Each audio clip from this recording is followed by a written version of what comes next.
I'm Julie Meller. I'm a teacher on the Applied Arts degree course at Glyndŵr University. Today I'm going to be demonstrating fabricating a metal vessel to the first year students. The base isn't going to be a simple soldered base. I'm actually going to use the fly press as part of the stages, and we're going to have a domed base. And because of that, I've kind of based it around a suitable size. So because I've got a die cut to this size, I'm going to use this. So now you worked out an appropriate size of cylinder. Can you see the numbers in there? Yes. That's me working out the width of that, which was 4.45 mil times 3.14 to get a circumference, approximately. And that was this strip. Well, I've prepped that so that we can make sure that gets done this morning while you're here. So the importance of maquettes. This is only a simple, this is as basic as you can get, but you can see why it's really important. That's why I always go on about the paper maquettes. Yeah. It's so useful. So I've got that now as a reference. So that's all prepped. We're doing it all in brass, and I want to show you annealing brass. So I'm going to show you this. This is already done. This is the next one I'm going to show you, but we're going to just watch this being annealed so you can anneal brass properly, as well as the copper and gilding metal that you've already done. So I've cut and measured this accurately because we want to do as little work as possible. So if you make your paper maquette, you can cut your strips accurately. Not a huge piece of metal, soft flame, yeah? Softish flame, half soft. And it's all about heating the piece of metal up the same all over. You don't want any hot spots, so don't use a hard flame and suddenly heat it up. You want all the molecules to heat up and start relaxing, as we say. So it's already changing colour. But there's a colour difference with brass when we anneal it. We're going to get it a little bit hotter looking than you normally do with your other pieces. It's kind of more of an orangey colour. You see that? And I'm drawing this away. As soon as you see it, don't pull the flame away and finish. Let it soak at that temperature, but you don't want to get higher and higher temperature because it will melt. So I'm just kind of encouraging it. So you could call it soaking it at that temperature, like we do with kilns, where you leave it at a certain temperature for a while. It's a similar thing, but you're controlling it by hand with the torch. That will do. I'll leave that to cool a second, and we'll go back to the piece that I've already done, and we're going to shape that one, okay? I'm going to create our little cylindrical shape by using this. Can you see? So always from the side, as usual, otherwise you send things out the vise. So we want to come in from the side. I'm just going to start with the ends.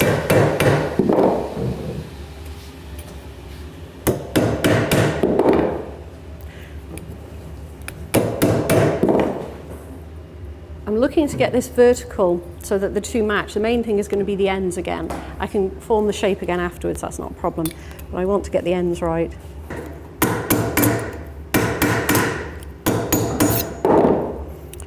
Unlike the small pieces that you've done before, what I'm going to do is hold this in place. This is really going to want to spring back when I add heat to it and open up that joint. So we're going to keep it together. We're going to use some binding wire.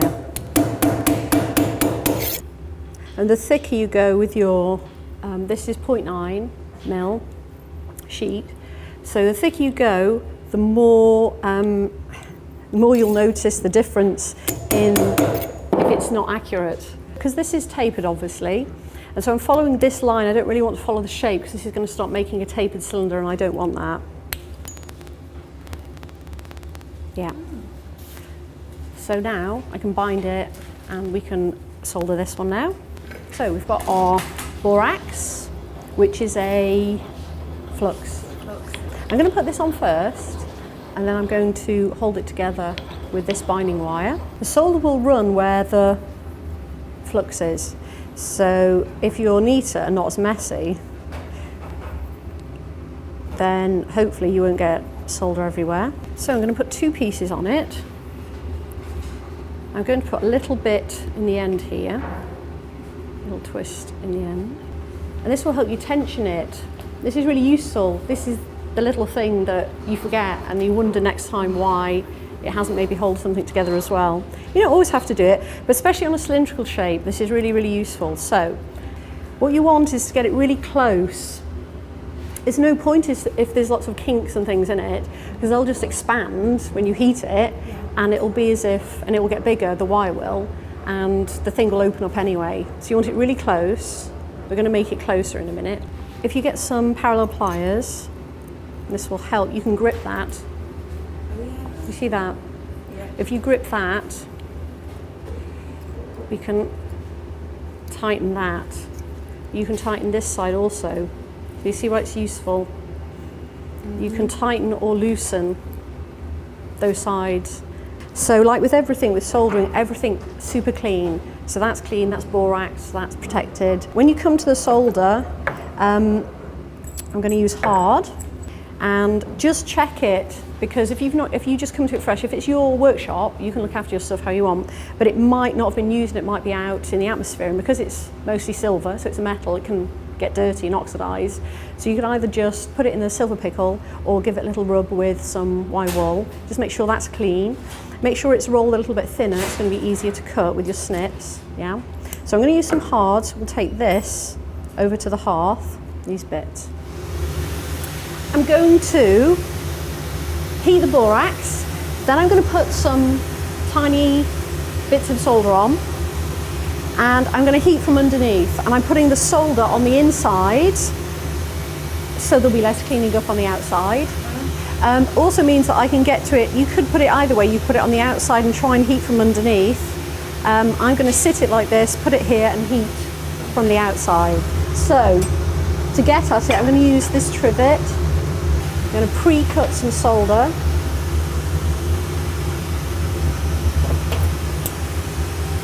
So again, I tend to come down the lengths like this, and when I cut across, I'll hold it with my finger. So I'm going to... Now, we need a bit more solder than you've been used to because the length of this seam. So I'm going to put small pieces, but I'm going to put more of them. Drop those into the solder. They need to be coated in flux as well. Soft flame, we're going to warm the whole thing up first, and we're going to heat the borax until it glassifies. Then I'm going to add the solder. If you start from the back again, like with the ring, it wants to expand. So if I start there, if it is going to move, the movement will send it in the right direction. It will send the seam further together rather than driving the seam apart.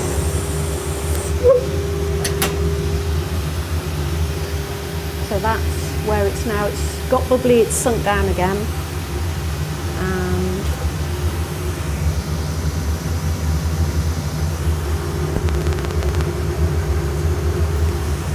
So the solder must touch both sides of the seam, both pieces of metal that are going to be joined. So you see the heat, the residual heat's already bubbling that borax up, which is good really because it's kind of sticking in place. I'm going to have to be careful when I put this back on now, the heat, I don't want to blow those away with the fierceness of that. Okay, now I can get hard flame, you can see that guys, from those directions. And I'm going to heat from underneath. I don't want the really hot flame to hit the solder because it might just boil up. I'm trying to get the metal to get to the right temperature to melt the solder. So as soon as it gets really hot, you'll get used to moving. You see how I'm still looking at it, but I've moved that flame away. Get the flame away as quickly as possible. Do you want to have a little look at that while it's on here? Careful, it's hot. We're going to shape the bottom slightly of this container, this sort of canister shape. It's just going to have a little radial edge, but I'm not going to do that until I've made the base on the fly press, because I'm going to bring it in gradually until it matches this shape. So it's worth me doing this bit first. So this is pre-annealed, so this is soft, so same process as for shaping that first piece, but we've already done that. So we can go straight over to the fly press and get this base. I'll bring this too. If you had something that you want to be pressed really deeply, the metal sheet needs to be fairly thick, because this is a method of forming that stretches metal. This is only going to have a shallow stretch, but I think the piece is going to be really nice to have a nice weighty base on it. And you want to be, this is 45mm diameter, so you always want to be about a good 15mm all the way around bigger than your hole. Because it's stretching it, it's going to pull it into the hole. So I'm going to put this under here, and I'm just going to line that up so that the press is central. So this is quite important. This bit needs to line up centrally because otherwise you'll get an asymmetric compression on it. I'm going to do this by eye. What you could do, you could pre-mark this out with masking tape if you're worried about sitting this in the right place, but I'm going to do this by eye. That should be fine. Okay. And obviously you need something to sit in that shape. To begin with, I'm just going to use these. So again, don't let go of it, let it come round, and then you're doing it with your own compression. So I'm just going to do that a little bit. At this stage, what I want to do is kind of encourage this so I could show you this little wrinkle. Can you see it? It's right round this side, so you're going to have to come in close. Can you see that, Jack, as well? You see that wrinkle there? Yeah. But if I put this on here, over that, it's a bit small, but it should do. Ideally, if this was a bit bigger, but I'm going to cut this circle out, so it should be all right. Still need to protect this by putting that under here. So don't put steel on steel. And I'm just going to flatten it a little bit. See if that helps flatten it. So I want a really nice flat surround around the outside of this, because that's going to help me when I construct the base. So now I've done that, that's taken that little wrinkle out. And so now that I've got this ready, before I solder it, I'm going to bring that radial curve in so it meets that bit inside. So you could use any of the sort of rounded, smooth steel stakes if you found the right sort of shape. But this steel doming punch should work if I hold it at the right angle. So, let's see, I'm going to just do this by eye. I'm going to use this as the base. And I want to bring it over the curve, so I'm going to do it from the side like this. I wouldn't normally sort of put a stake in at this angle. But I want to see if I can watch this curve and bring it round. I want it really to sit right up against this curve. So we're nearly there. Okay, can you see? Yes. So I'm just going to quickly flat that back on some wet and dry, and then we can fix this together, and I could show you how you set this up to solder the base.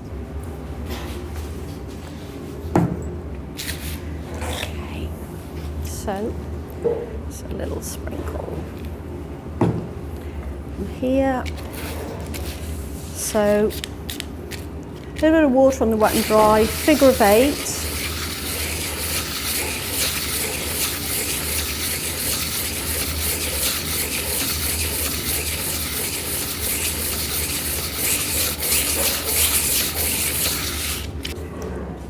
Starting to, can you see where it's shiny and not shiny? Yeah. And that's where it's starting to get flat. So this is quite handy really, because having that little shape, when we come to solder this, will kind of give it a little seat to sit in. Oh, yes. You know, things move about. Just going to have a look, checking that that is good and flat all the way around. Not bad. So what you can do is, we can use binding wire again, and I'm going to give it something to grip onto. So if I just choose somewhere, could be the corners, could be here, doesn't really matter. Make a little snip there. We're going to wrap it up like a present. So again, around this is what we're going to solder.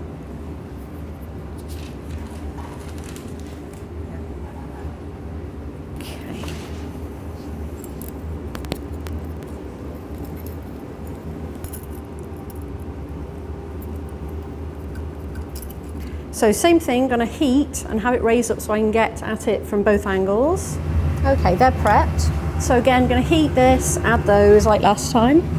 Same thing, a lot more metal, So more heat, or it might take a little bit longer. Okay, turntable so that I can access the thing. So we'll soon know if I've got the binding wire tight enough if it comes apart. The metal underneath is thicker, so it will absorb more heat, so I'll have to focus quite a lot of the heat on the base for a start. So can you see that bubbling up? That borax, the flux.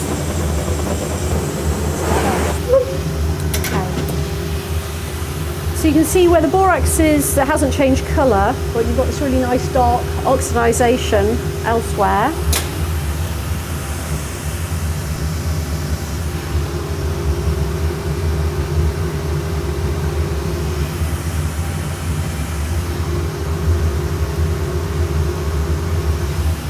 Do you want to get in and see where I'm putting these bits? But they've got to be touching both surfaces again, which is quite nice on this because it has a little undercut, so it's kind of easy to tuck them. You want to shove those right in there, yeah? Now the fun bits.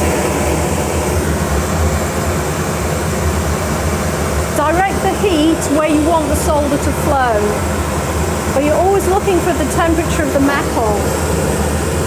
You can see the silver and chase it around with the flame until you see that the whole seam has connected.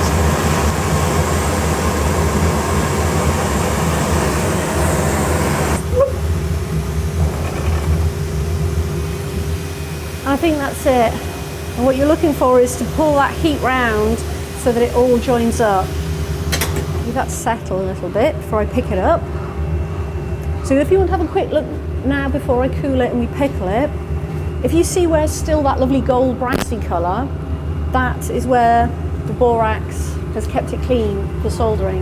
This is this whole thing about keeping everything clean, so your water clean. Once you've used it, if you dip something into it to clean off the oxide, if you're going to set up and do some more soldering with it, go and get some clean water because it'll have bits of oxide in it. I'll cool it, we'll take that binding wire off.